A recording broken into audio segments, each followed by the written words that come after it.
Meus irmãos, a paz do Senhor, mais uma vez estamos aqui, graças a Deus, começando mais um podcast. E hoje a gente está tendo a honra de receber aqui o nosso presbítero Oséias. Oséias, muito obrigado por ter aceitado o convite. Amém, Pablo, a paz do Senhor. Eu que agradeço, tá? E já quero também parabenizar você, o Ney, todos que estão envolvidos nesse trabalho. Né? Eu vejo que é uma nova ferramenta, né? Que Deus está usando vocês para evangelizar também, para alcançar as vidas. E eu sou muito grato a Deus por esta oportunidade para estar aqui falando um pouco do amor de Cristo. Amém, amém, glória a Deus. E hoje a gente está com um tema que vai mexer muito com a gente, né? Sobre a simplicidade de Cristo. E aí, Oséias, Cristo realmente é simples? Sim, Pablo, Cristo é simples e eu quero já deixar um texto bíblico. Sim, fica né? à vontade. A Bíblia, ela é repleta de exemplos da simplicidade de Cristo, né? Mas eu quero deixar um texto aqui da Bíblia para nós nessa noite.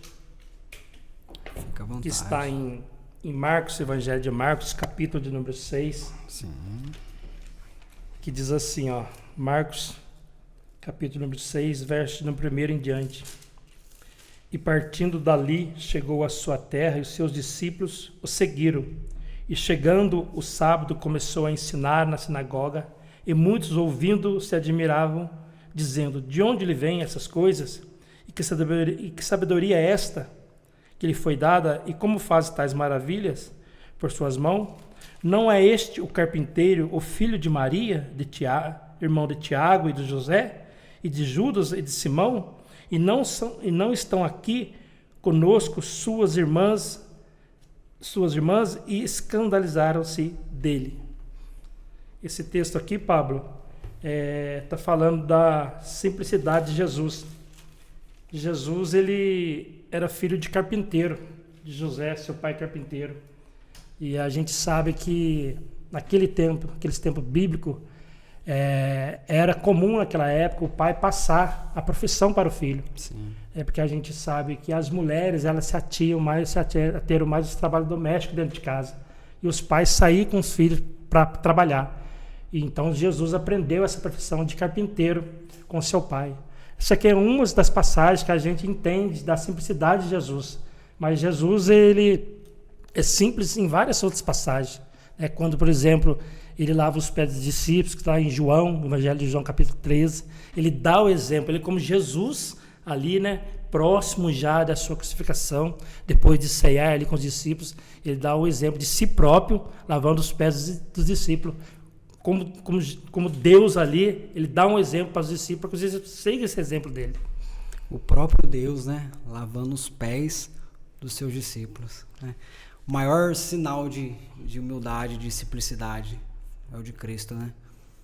Um Deus que se despiu da sua glória, que desceu, se fez homem, para mostrar, né, pra gente que é possível ser assim também, né? Que a grandeza da simplicidade, ela gera isso, né? Ela faz com que pessoas sejam abraçadas, pessoas sejam alcançadas e sejam constrangidas a viver essa simplicidade, né, Oséias?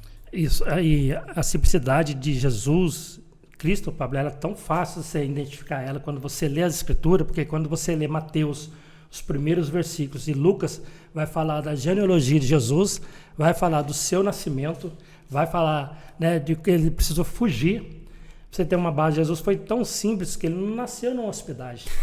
Ele não teve um conforto.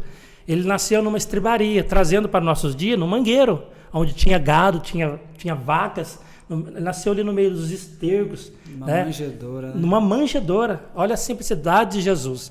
Né? E sua mãe humilde, o seu pai humilde, não tinha tantos recursos financeiros. Né? Então é fácil de você se identificar Jesus dentro da Escritura com a sua simplicidade. E eu acho que isso que a humanidade não entende às vezes, né? Como é que pode um Deus que se despiu da sua glória vir nascer dentro de um ventre de uma mulher simples e nascer dessa forma que foi, dentro de uma manjedoura, talvez por um olhar de alguns, né? Humilhado, desprezado. Não era um ninguém, era um Zé Ninguém que estava nascendo ali. Mas Cristo escolheu ser assim, né? Justamente, Jesus, ele nasceu por ação do Espírito Santo. né? O seu pai José com a sua mãe Maria, eles quase que se separaram, porque naquela época lá, uma jovem, né, se ela fosse pega em um ato, né, que não condizia com o que a Bíblia dizia naquela época, era apedrejada, era mal julgada, mas José não. José, ele teve sabedoria, o pai de Jesus, ele reteve aquilo, o anjo falou com ele, orientou ele, através de um sonho, orientou ele se casou com Maria, né, levou ela para distante, porque Jesus, o Pablo, ele nasceu num contexto onde que Roma dominava tudo. E quando souberam, né, Herodes e os grandes daquela época souberam do nascimento de Jesus, que viria ali o Messias, o rei, já entrou aquela, vai tomar meu trono. Quando ele crescer, vão tomar o meu trono. Né? E Jesus, os judeus esperavam um Messias ornamentado, montado num cavalo. Esperam até hoje. Né? Até hoje, mas não é esse Jesus. É esse Jesus simples que nós estamos falando esta noite. Está entendendo? O Jesus que se revelou na sua simplicidade, né? Na pureza. Não um Jesus arrogantão, um Jesus grandão demais, né?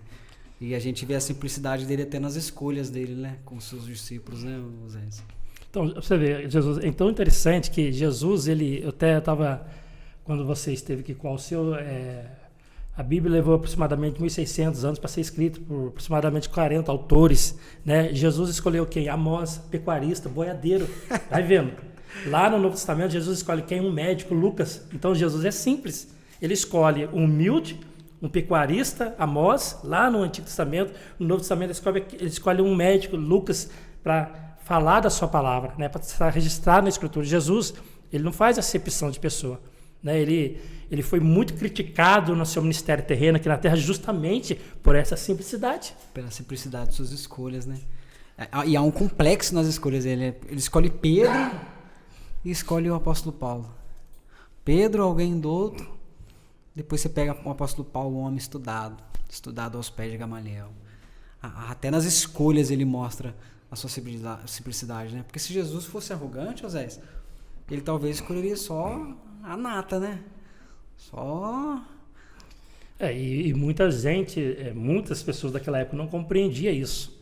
Jesus, por exemplo, quando pousou na casa de Zaqueu, os escribas e os fariseus criticaram, mas como que pode um homem pousar na casa de alguém pecador, tá entendendo? Então, só que a visão dos escribas e dos fariseus era mais olhando para a lei.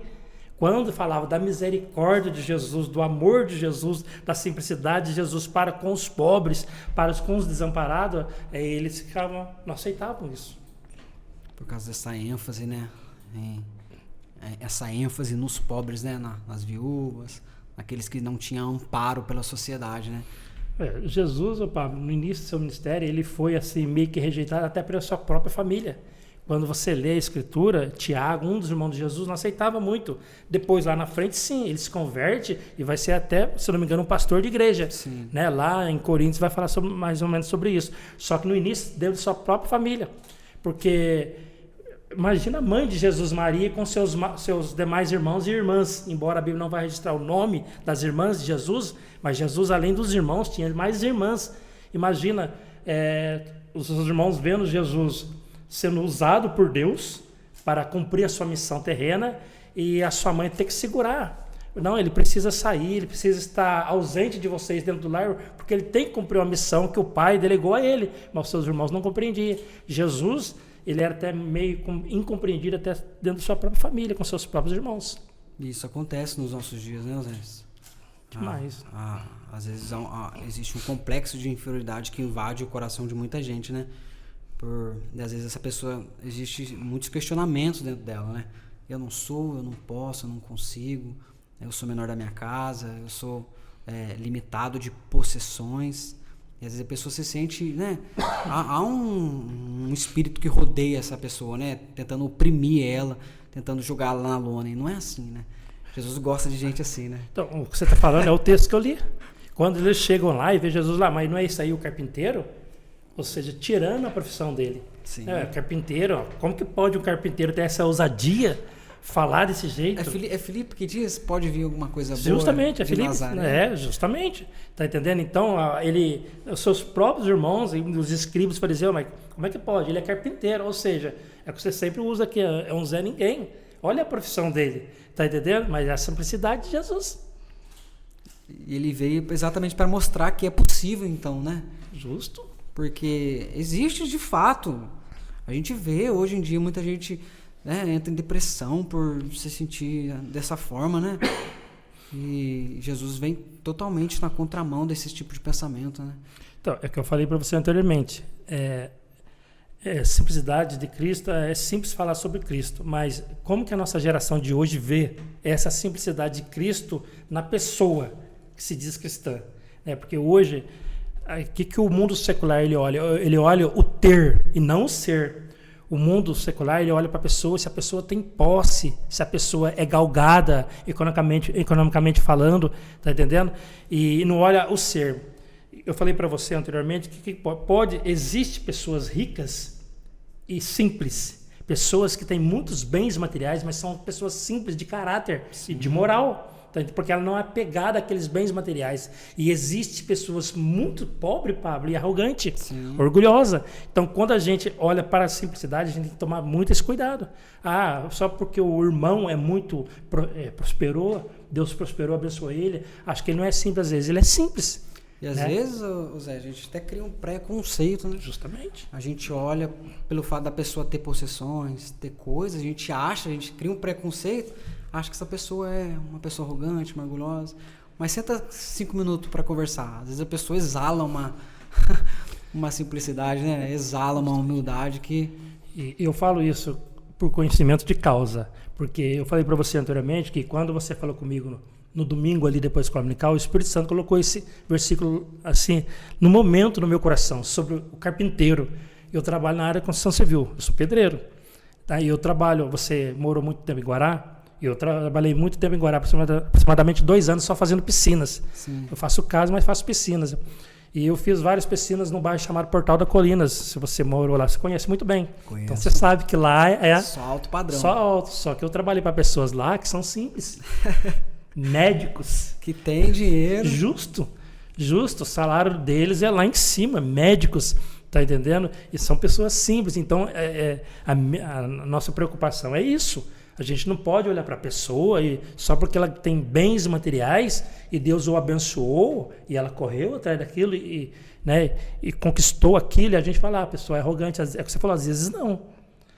Às vezes, embora a Bíblia fala que muitas das vezes, na onde está o tesouro, ali está o coração do homem, né, mas a gente não pode radicalizar isso aí. Sim. Tem muitas pessoas que são muito prósperas, e eu conheço, eu trabalho para muitas pessoas que são muito prósperas e são simples. E tem pessoas que são prósperas e são arrogantes, e pessoas que são mais humildes e são simples. Sim. E Jesus, ele tinha todos os motivos para ser alguém assim, né? Porque Osés, ele era Deus. Por isso que eu falo que ele veio nessa contramão desse pensamento. Ele foi totalmente ao contrário dessa ideia que a gente tem. Porque ele sim poderia bater no peito e exaltar, eu sou Deus, eu posso, eu faço, eu realizo, mas não. Justo. Ele deixou seu trono de glória, né? Se despiu da sua glória. Né?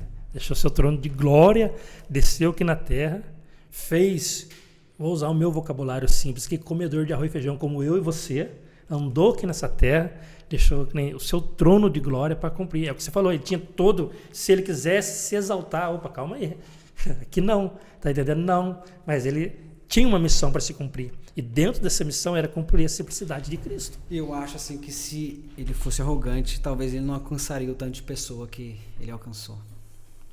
Com certeza. Se Jesus escolhesse a nata, né? Caifás, Nicodemos, esse tipo de gente, sabe? Jairo. Não que fosse errado escolher, porque depois essas pessoas têm um encontro com Cristo e se convertem lá na frente, como Nicodemos, como Jairo. Mas Jesus, ele dá importância a quem não tem importância na sociedade. E eu acho que isso que é o lindo de Jesus, que fez ele constranger pessoas a serem como ele. Tanto é que no lavar dos pés, ele está dando uma lição ali. Justamente. Cara, você quer ser o maior no reino? Sirva primeiro. Justamente. Porque o reino de Deus é assim, Oséias. O reino de Deus, o maior é quem serve. Não é quem está em uma posição elevada, né? Não é quem é grandão lá fora. O reino de Deus. Aqui a gente vê pessoas simples orando por um advogado. Aqui a gente vê pessoas que não têm nenhuma formação escolar orando por pessoas acadêmicas, pessoas que têm doutorado. Isso é a simplicidade de Cristo nas pessoas, né? A simplicidade de Cristo é tão assim visível na Escritura que ele para na beira do caminho para atender um cego. Ele para. E o texto é tão interessante que os que estavam com ele, a maioria pediu para esse cego não incomodar o mestre. Fica quieto. Justo. Calma aí. Deixa o mestre passar. Olha que e é tão lindo isso aqui, tão bonito, que aí esses próprios que anteriormente pediram para esse camarada ficar quieto, conforme você diz, Jesus vai até eles, justamente ele não, vai lá, chama ele lá, que eu quero ter um encontro com eles. Jesus para à beira do caminho. Hoje em dia, a gente está muitas das vezes indo para o trabalho e a gente vê alguém carente à beira do caminho, muitas vezes a gente não para, devido à correria, o compromisso, mas Jesus parou. Jesus parou à beira do caminho com aquela grande multidão e atendeu. É a simplicidade de Cristo. Resolveu né? o problema. Na sua essência mesmo, no seu caráter, né? de operar milagres, prodígios, fazer prodígios, maravilha. Se condoeu com esse tipo de gente, né? Não foi só para a casa de Jairo, porque ele era o principal da sinagoga. Não, Jesus também atendia essas pessoas, né? Jesus alcançou todos, né, Pablo? Conforme eu falei para você, o caso de Jairo, né, alguém que galgava uma posição, mas se você ler, por exemplo, Lucas capítulo 7, o centurião de Cafarnaum, é um homem que tinha 100 pessoas a seu comando, importante, só que ele tinha um coração aberto para Jesus, era um homem simples, né? No entanto, quando o seu servo está muito enfermo, ele mandou um outro servo atrás de Jesus, e antes de Jesus chegar até a casa dele, o que ele vai falar? Senhor, não sou digno que entre debaixo do meu telhado, mas manda somente uma palavra, e meu servo será curado. Esse é nosso Deus. Ele entendeu a simplicidade, né? Justo. Um centurião, alguém que galgava uma posição naquela época, Pablo. Senhor, não sou digno que entre debaixo do meu telhado. Isso é simplicidade de Cristo refletindo na vida desse centurião. Sim. E eu acredito que isso refletiu essa ideia de Cristo ter se despido da sua glória, que refletiu isso nas pessoas, né? Porque talvez a notícia que corria, e de fato corria na época, era de que ele era o Messias, de que ele era o Filho de Deus. E isso arrastou a fama dele, né? E mesmo assim, Jesus andava com os mais humildes da terra. E talvez as pessoas mais importantes olhavam e diziam assim, esse Jesus aí, meu Deus. A maioria deles, sim. Ele é assim, e eu preciso ser igual a ele. E parece que isso mexe com as pessoas, né? Essa simplicidade de Cristo constrange as pessoas a serem assim também. Eles olhavam assim, mas o que você falou, muitos deles depois tiveram encontro com Jesus, que você citou o caso de Jairo, esse centurião de Cafarnaum. Eram pessoas que ocupavam posição, galgavam uma certa posição elevada naquela época lá, mas tiveram um encontro com Jesus, né? Então a pessoa, quando não tem um encontro com Jesus, ela não é simples, ela é arrogante, ela é orgulhosa, ela olha para Jesus e até para aqueles que seguem Jesus com outro olhar. Sim. Né? Com outro olhar, mas não é. As pessoas que seguem Jesus, principalmente os discípulos, eles procuravam ser exemplos de Jesus também na simplicidade. E quando assim não o faziam, Jesus o repreendia. Por exemplo, aquela passagem que as criancinhas vão até Jesus. Alguém vai repreender as criancinhas. Jesus, não, deixai vir as criancinhas, porque delas é o reino do céu. Simplicidade de Jesus. Porque a natureza do homem em si própria, ela é arrogante, né? Justo. A natureza adâmica, ela tem essa ideia de do ego, né? De massagear o meu ego, e Jesus veio totalmente na contramão disso, né?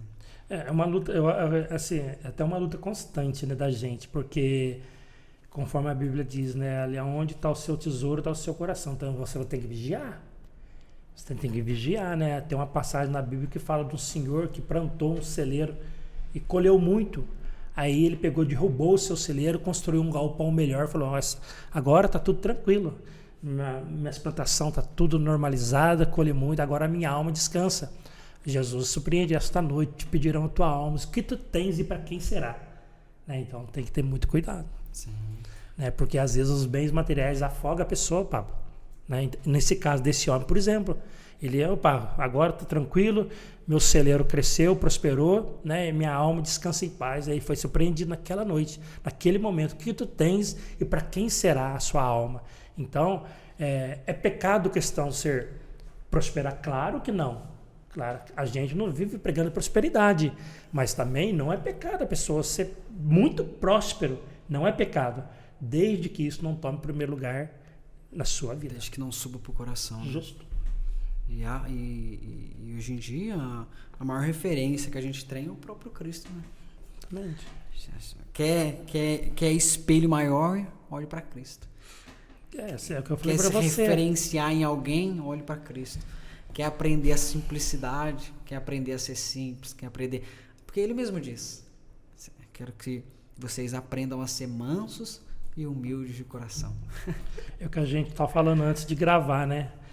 A humildade e a simplicidade tem que andar de mão junta. Elas andam de mão juntas, né? É o que eu falei, é muito difícil você falar, eu sou Oséias, né? Sou simples, mas não sou humilde. Ou sou humilde e não sou simples. As duas, uma acompanha a outra. Né? Não tem como.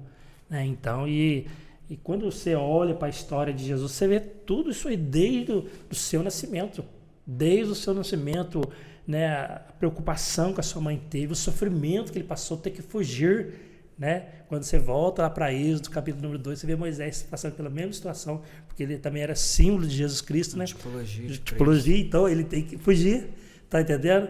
E nega, né, no caso de Moisés, ele nega os desejos lá de ficar no palácio, daquela regalia, para fazer aquilo que Deus tinha para que ele fazer naquele momento, né? Ser um legislador de Israel. Sim, Jesus Cristo foi a mesma coisa, Pablo, ele tem que subir, porque a notícia chegou até Herodes, né? E opa, calma aí, alguém está querendo usufruir do meu trono, tomar o meu trono. Jesus não veio para isso.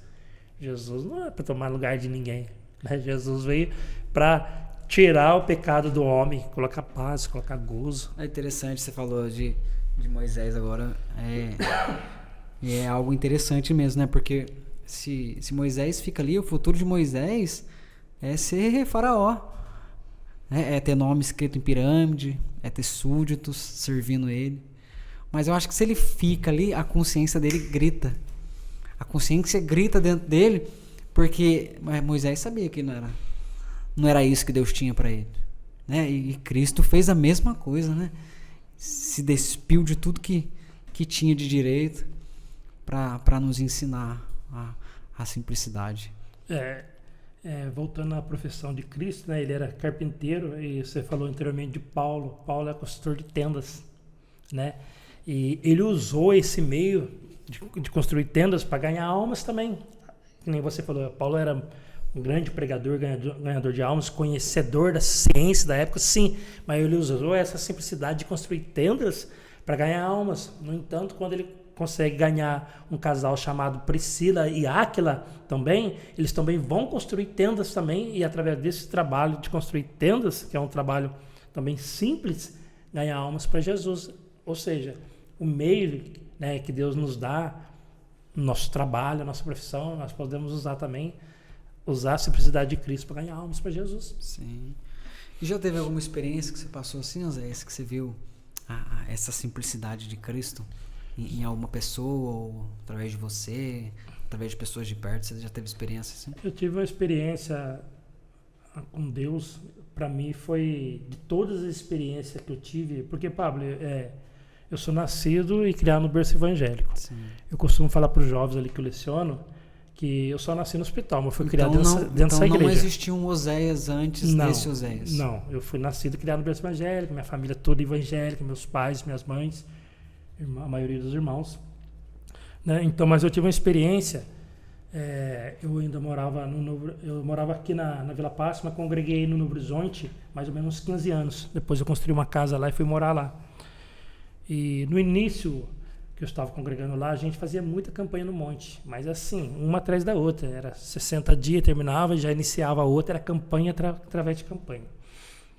E eu me lembro essa experiência que eu vou contar para você, que o líder dos jovens lá do Novo Horizonte me chamou para ser tesoureiro da mocidade, na época lá. E aí Eu falei, eu vou conversar com a minha mãe, depois eu dou a resposta. Você tinha quantos anos, Rafael? Eu tinha, faz tempo isso aí, tem mais ou menos, uns 35 anos atrás, mais ou menos. Entendeu? Faz bem tempo. Nem conhecia a Patrícia, não era casado, nada. Não era casado, não. Aí, o que aconteceu? Eu cheguei, né? O seu irmão falou assim, Zé, você não quer assumir a tesouraria da mocidade? Tá no Novo Horizonte, ser tesoureiro da mocidade. Era uma mocidade muito grande lá na época lá. Só que o Ney sabe, meu pai foi tesoureiro aqui na Vila Paz 37 anos. Meu pai. Quando eu fui falar pra minha mãe sobre isso aí, minha mãe falou, você tá ficando louco. Olha a cabeça do seu pai passa o dia inteiro com cadernos na mão fazendo anotação e você vai assumir isso aí? E eu voltei para o Novo Horizonte, peguei a bicicleta para ir pro culto à noite com a intenção de falar um não por mão. Quando eu tô indo, atravessa a passarela, perto da rotatória ali da Yakult, tinha hoje não tem mais essa fábrica, desativaram uma fábrica de óleo, tinha um irmão que trabalhava na portaria ali. E esse irmão só dava a paz do Senhor para mim. Mas nesse dia esse irmão me chamou. Ele me chamou e falou assim, Zé, o que Deus colocou na sua mão para você fazer, faça enquanto é dia, antes que chegue a noite. Mas eu não havia falado nada para esse irmão, se eu daria a resposta que sim ou não, para assumir a tesouraria da mocidade no Novo Horizonte. Essa para mim foi uma experiência muito grande, porque eu estava com uma dúvida enorme na cabeça, Pablo, sobre assumir ou não a tesouraria, e o irmão de repente chamava e falava assim, o que Deus colocou na sua mão para você fazer, faça enquanto é dia, quando chega a noite, não tem mais tempo. Foi uma resposta de Deus. Essa foi uma experiência. Para mim, entre todas as outras experiências, essa foi a mais forte. Simples, mas Deus falou sim, tete a tete. Deus trouxe a resposta. Justamente. Eu estava caminhando para a igreja para falar um não por irmão. E naquela época lá, a mocidade era grande. Naquela época lá nós trazíamos, não sei se você já era evangélico, mas o Elias Silva para cantar aqui em Lorena, a Lauriette, tá entendendo? Eram cantores que você tinha que ter um caixa alto para trazer eles aqui. Então mexer naquela época, de um valor alto. Aí minha mãe falou assim, não assume não. Aí eu fui direcionado para falar um não por irmão, no meio do caminho. Mas aí depois que você assumiu, o que sua mãe chegou a ter notícia? Aí eu falei para ela, foi para a mãe, que Deus usou o irmão para falar comigo. Ela ficou mais tranquila. Porque você imagina, você tem minha mãe, um esposo, 37 anos, numa mesma congregação, mexendo com o dinheiro da igreja, é uma responsabilidade muito grande. Sim. Tá entendendo? E essa foi a experiência que eu tive com Deus. Ele usar esse irmão que não sabia de nada, chamar eu e falar. Daí você aceitou e ficou lá. Aceitei, trabalhei muito tempo lá como tesoureiro, né, da mocidade lá. Depois fiquei muito tempo dando aula de escola dominical para os jovens, para os adultos. Aí vim para cá, aí eu entreguei na época todos os meus trabalhos, o senhor chamou de volta. Aí dei aula para os adultos aqui, para os irmãos primeiramente, depois voltei para os jovens. Que benção, glória a Deus. Essa maneira que Deus trabalha, né, Paulo? É verdade. A simplicidade de Cristo. Ô Zéias, e existe a possibilidade, né? E qual é o segredo, assim, que você vê, assim, pra gente ser simples, assim como Jesus Cristo era? Então, o texto lindo é de João 13, né? O exemplo lava pés. O maior exemplo, pelo menos que eu vejo particularmente dentro da Bíblia, é esse. Nem você falou anteriormente, o próprio Cristo, eu vou assumir essa responsabilidade, eu vou fazer esse trabalho aqui, mas eu quero que vocês sigam também. Não só na teoria, mas na prática. Então, o conselho meu é na prática. A gente ler a Escritura e procurar colocar em prática. Eu falo sempre isso para os jovens, procurar colocar em prática. 100%, Pablo, a gente não vai ser. Mas se a gente começar já é uma grande coisa. Porque vai ter momentos, Zéias, que o orgulho vai querer tomar conta, né? E eu acho que isso é um processo gradativo, né? Um homem, o antigo eu, para me tornar um novo eu, né? A antiga natureza, para me tornar o que Cristo quer que eu seja, né? E eu acho que essa antiga natureza é a natureza do ego, do eu posso, do eu quero, do eu consigo. E até a gente chegar ao que Cristo quer que a gente seja, existe um processo, né? E eu acho que é extremamente necessário a gente respeitar esse processo. É nesse processo que Deus vai limpando a gente, vai lapidando a gente, e a gente precisa se permitir com que Cristo faça isso na gente. Porque se a gente não permitir com que Cristo faça, a gente vai se tornar um arrogante pro resto da vida. E geralmente os arrogantes dentro da igreja, porque são pessoas frustradas. São pessoas que quando Deus pediu um posicionamento, essa pessoa não posicionou. Quando Deus deu uma direção, essa pessoa não respeitou essa direção. Então, igual você estava falando, né? Aí eu acho que o segredo principal é exatamente esse. É a gente olhar os exemplos que Cristo deixou pra gente. Através das suas atitudes, através das suas escolhas, através das suas ações. Então, falando em exemplo, eu me lembro que quando eu fui passar pelo crivo para assumir o presbitério, e o pastor Rinaldo foi um dos irmãos lá que estava, um dos pastores que estava lá para fazer pergunta para a gente. Ele contou uma história. Ele falou que teve um culto na sede e tinha uns jovens lá assistindo o culto, e os jovens saiu no meio do culto. Sim. Falou que o pregador não estava enchendo linguiça, que é isso, que aquilo, não gostou. Aí o pastor Rinaldo falou para ele não sair, porque você iria aprender com aquele erro, a não fazer igual aquele pregador. Se o pregador estava falando boboseira ou falando coisas que não convém, os jovens não podiam sair no meio do culto, continuasse no meio do culto para aprender com o erro dele. Ou seja, eu não vou fazer igual a ele. Então, às vezes a gente aprende com o erro dos outros. Né? Não que você vai continuar errando, mas eu não vou fazer que nem ele, que nem você falou. Isso é gradativamente. Sim. É paulatinamente, é degrau por degrau. Sim. Né? Porque senão, aí que você falou, se você não seguir isso aí, né, essa regra aí sobe para a cabeça mesmo. É difícil. A gente está falando aqui, mas na prática é muito difícil uma pessoa muito próspera ser muito simples. Na prática é muito difícil, mas há possibilidade. Há possibilidade, sim. Entendendo? E eu acho que o maior erro, Zé, das pessoas é olhar outros homens, ter outros homens como referência, né? Porque o ser humano, ele tem as suas falhas. O ser humano, ele é inclinado a viver as suas vontades, a viver os seus desejos, né? Desde que esse homem corra aos pés da cruz, desde que esse homem ele tenha Cristo como referência. Então, a nossa maior fonte de inspiração, em quem a gente deve se espelhar, é Cristo. Porque as pessoas hoje em dia, Zé, olham e falam assim, mas tal pessoa é assim, tal pessoa frequenta há tanto tempo, mas continua sendo orgulhoso, prepotente, arrogante. E na verdade, o que a gente precisa olhar é para Cristo. Porque Cristo ele é simples. Cristo ele revelou a sua simplicidade através das suas ações. Então, a referência principal continua sendo Cristo. A referência principal, o que a gente precisa, o que a minha geração, o que a nossa geração precisa entender é isso, é exatamente isso. A gente está depositando a nossa fé em pessoas. A gente está olhando demais para as pessoas. E eu acho que isso está fazendo muita gente cair, muita gente pecar, muita gente desistir no meio da caminhada. Sim, então, mas para me aprender melhor isso aí, só você ler as cartas de Paulo. Paulo, todas as suas mensagens eram cristocêntricas. Sim. Ou seja, o centro da sua mensagem era Jesus, Cristo. Tá entendendo? Não era uma mensagem antropocêntrica que visa o homem. Eu faço, eu posso, eu tenho. Tá entendendo? Não, Paulo não. As suas mensagens eram cristocêntricas. No entanto, que nas suas mensagens, nas suas escrituras, ele vai falar assim, eu carrego a marca de Cristo. Sejam os meus imitadores como eu sou de Cristo. Né? Então, Paulo trazia isso aí. Então, para os jovens, para a nossa nova geração, Pablo, que quer ser simples como Cristo e ter uma mensagem cristocêntrica, que Jesus Cristo seja o centro da mensagem, não tem, pelo menos na minha visão, não tem livro melhor do que os escritos de Paulo. Sim, até o espinho na carne, ele fala, né? Justamente. Para que eu não me exaltasse, foi me posto um espinho na carne. Porque tem hora que Deus coloca um espinho na carne da gente, né? Justamente. Deus tem os seus meios de trabalhar. A gente não entende, né? Deus prepara a gente passa pelo processo, né? E quando a gente se sente preparado, Deus vem com um espinho na carne. Quando você vê. É igual o paralítico, né? Jesus ressuscita ele, pera aí.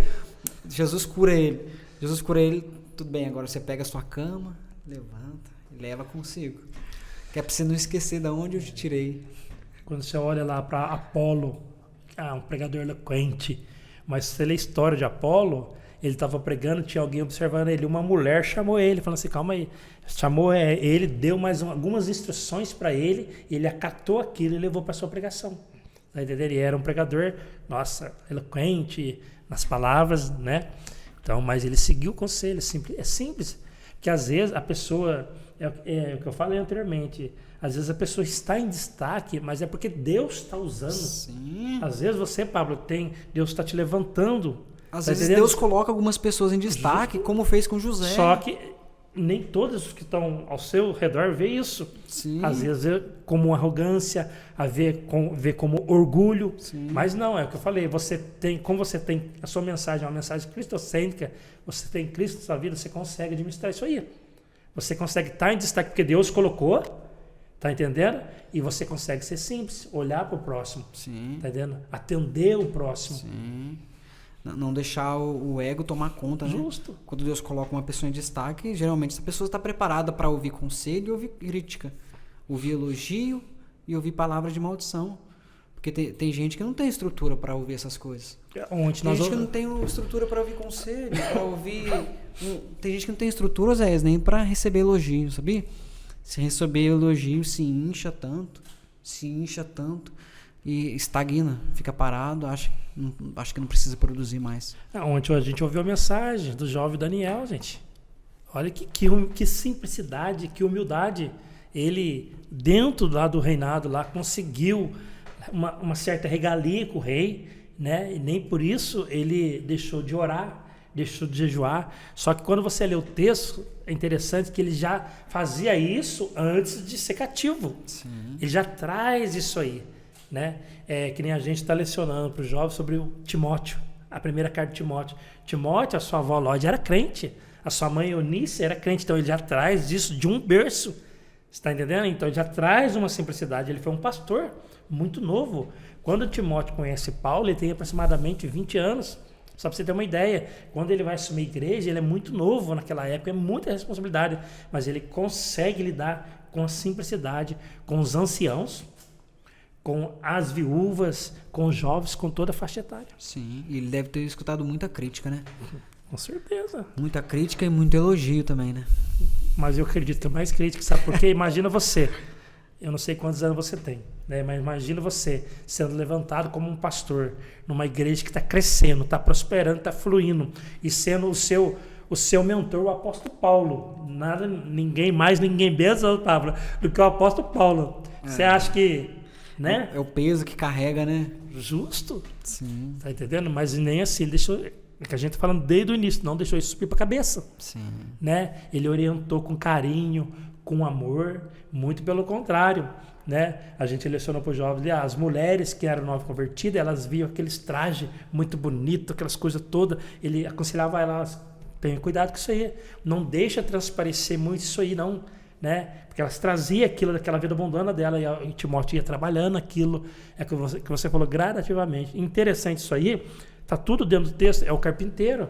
O carpinteiro, ele usa um formão, e ele vai trabalhando a madeira assim, com todo carinho, Pablo, assim, bem devagar, para não machucar a madeira. Tá entendendo? Então, é Jesus Cristo, carpinteiro. Tem até um ditado popular que fala aí, né? Que pau que nasce torto. Isso já não serve para nós, né? Nunca se endireita, né? E a gente olha que Cristo aí é carpinteiro ainda. Né? Então, isso para nós aí não serve no nosso dicionário. Né? Nós temos um carpinteiro. Jesus ainda arruma um pau torto, né? Justamente. Justamente. Sou brutão, sou assim, vou morrer assim, desse jeito que eu sou. Deixa eu ter um encontro com Jesus, né? Quando Jesus pega o formão dele, pega as suas talhas, suas ferramentas e vai ali, ó, passando a sua plaina, né? Jeremias fala sobre isso aí, sobre aplainar, tá entendendo? Então aí deixar da maneira pau certa, torto, ele ó, direita. Ele faz isso, né? Deixa do jeitinho dele, da da forma dele, né? Do jeito que ele quer. Essa é a simplicidade de nosso Senhor Jesus Cristo. Amém. Né?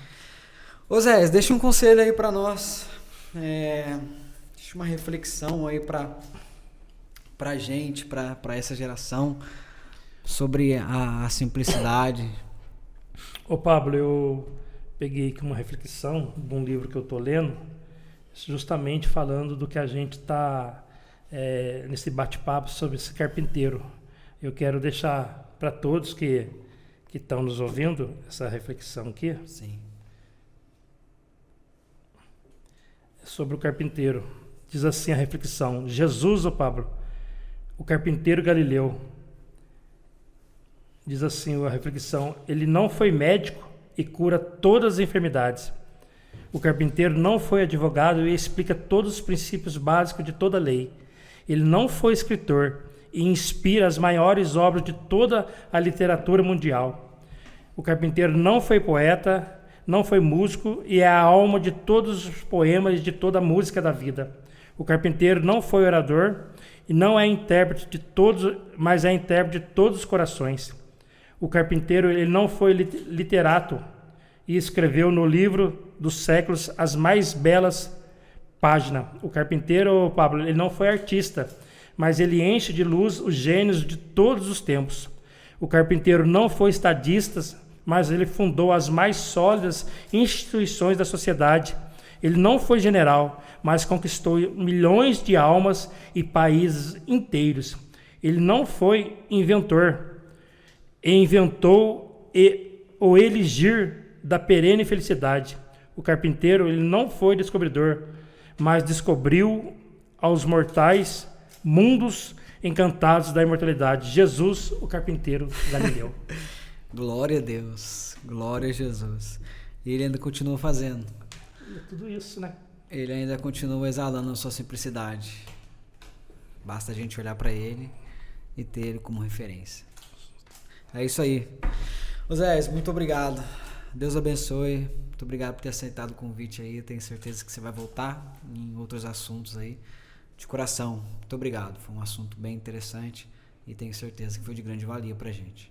Amém, Pablo. Eu que agradeço, né? Primeiramente a Deus e agradeço você e mais uma vez, né? Você, o Ney, todos que estão envolvidos nesse trabalho. Um belo trabalho, né?